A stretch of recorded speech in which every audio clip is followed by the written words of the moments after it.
আচ্ছা, কম্পেয়ার মানে তুলনা করা। এখানে কম্পেয়ার টু কখন ব্যবহার করব আর কম্পেয়ার উইথ কখন ব্যবহার করব এটা আমরা দেখে নিই। কম্পেয়ার টু বলবো যখন সাদৃশ্য বোঝাবে, অর্থাৎ সিমিলারিটি বোঝাবে।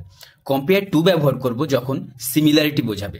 যেমন একটা এক্সাম্পল বলি, হি কম্পেয়ার্ড হার টু আ রোজ, মানে সে তাকে একটা গোলাপের সাথে তুলনা করেছে, তাই না? তাহলে এখানে কম্পেয়ার টু হচ্ছে সিমিলারিটি, হচ্ছে না, সিমিলারিটি সাদৃশ্য বোঝাচ্ছে। আরেকটা এক্সাম্পল দেখে নিই, this movie can be compared to a classic drama. তো এটাও কিন্তু এক প্রকারের সিমিলারিটি বোঝাচ্ছে, যদিও এটা মানে তুলনা করা, কিন্তু অ্যাকচুয়ালি কিন্তু সিমিলারিটি বোঝাচ্ছে। এবার দেখেন কম্পেয়ার্ড উইথ কখন ব্যবহার করো।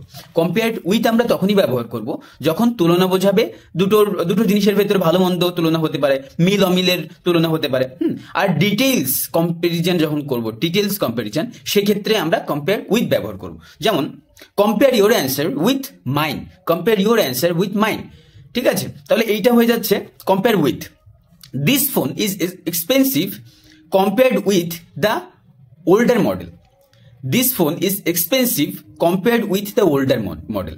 তাহলে এখানে ডিটেল কম্পারিজন বোঝাচ্ছে, দুটো ডিফারেন্সেস বোঝাচ্ছে কম্পেয়ার উইথ দিয়ে। কম্পেয়ার টু যখন ব্যবহার করছি তখন সিমিলারিটি বোঝাচ্ছে। তো এটাই ছিল বেসিক ডিফারেন্স। ভিডিওটি ভালো লাগলে